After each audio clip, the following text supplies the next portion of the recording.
Մայկի զարգացման ֆինանսավորման 4-րդ միջազգային համաժողովն է Իսպանիայի թագավորությունում։ Ընտանեկան լուսանկար, ձեռքսեղմումներ, ողջույնի խոսքեր։ Հայաստանը դասվում է բարձր միջին եկամուտ ունեցող երկրների շարքին։ Մայկի զարգացման ուղղված ֆինանսավորման համաշխարհային համաժողովին մասնակցող երկրներին նախագահ Վահագն Խաչատուրյանը Հայաստանի օրինակով է ներկայացնում գլոբալ ֆինանսական մարտահրավերները։ Միևնույն ժամանակ Հայաստանը դեպի ծով ելք չունեցող զարգացող երկիր է, որն առերեսվում է բազմաշերտ մարտահրավերների, Լեռնային Ղարաբաղից հարկադրաբար տեղահանված 115,000 փախստականների հոսք, որը կազմում է երկրի ընդհանուր բնակչության 4%-ը, կլիմայի փոփոխության հետևանքով կրկնվող աղետներ, համաշխարհային շուկաներին եւ արժեքային շղթաներին միանալու դժվարություններ։ Բայց Հայաստանը հարկադրված է սահմանափակ ռեսուրսներն ուղղել իր ավելի քան 13 միլիարդ դոլար կազմող պետական պարտքի սպասարկմանը՝ ի հաշիվ հումանիտար, կլիմայի փոփոխությունների մեղմացման եւ կայուն զարգացման կարիքների ֆինանսավորման։ Նպատակային եւ գործուն քայլեր են անհրաժեշտ հաղթահարելու գոյություն ունեցող անհավասարությունները եւ միջազգային ֆինանսական համակարգի բացերը, ընդգծում է Խաչատուրյանը։ Մանրամասնում Հայաստանը վճռականորեն պաշտպանում է հնայից դուրս լրացուցիչ չափորոշիչների ներմուծումը, նշանային ֆինանսավորումից կախվածության նվազեցումը եւ Մայկի զարգացման համակարգի կարողությունների հզորացումը։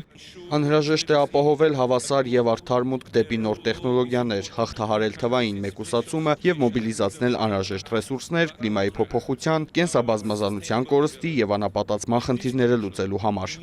Որպես COP17-ի հաջորդ տարվա նախագահող Հայաստանը պատրաստ է սերտորեն գործակցել բոլոր գործընկերների հետ կենսաբազմազանության ֆինանսավորման բացերը լրացնելու համար, հայտարարում է երկրի նախագահը։ Մայկի զարգացման ֆինանսավորման 4-րդ միջազգային համաժողովը հնարավորություն եւ հարթակ հին գործընկերների հետ նոր հանդիպումների, նաեւ նոր գործընկերներ ձեռք բերելու համար։ Գրկախառնությամբ ողջույն, ձեռքսեղմում, տարածաշրջանային իրավիճակից մինչեւ երկկողմ օրակարգային հարցեր։ Վահագն Խաչատուրյանը զրուցել է Ֆրանսիայի նախագահ Էմանուել Մակրոնի հետ։ Տեղեկատվական ու բարձր տեխնոլոգիաներ, հանքարդյունաբերություն, ադամանդագործություն, տարբեր ոլորտներում Հայաստանի եւ Անգոլայի գործակցության ներուժի բացահայտման հարցերը երկու երկրի նախագահների հանդիպման սեղանին։ Քանի որ Հայաստանն ադամանդագործության բնագավառում ունի ձևավորված ավանդույթներ, Անգոլայի նախագահ Ժուաու Լորենսոն հատկապես կարևորել է այդ ոլորտում գործակցության խորացումը, իսկ տեղեկատվական եւ բարձր տեխնոլոգիաների ոլորտի խորացմանը կնպաստի Անգոլայում Թումո կենտրոնի հիմնումը, ընդգծում են նախագահները։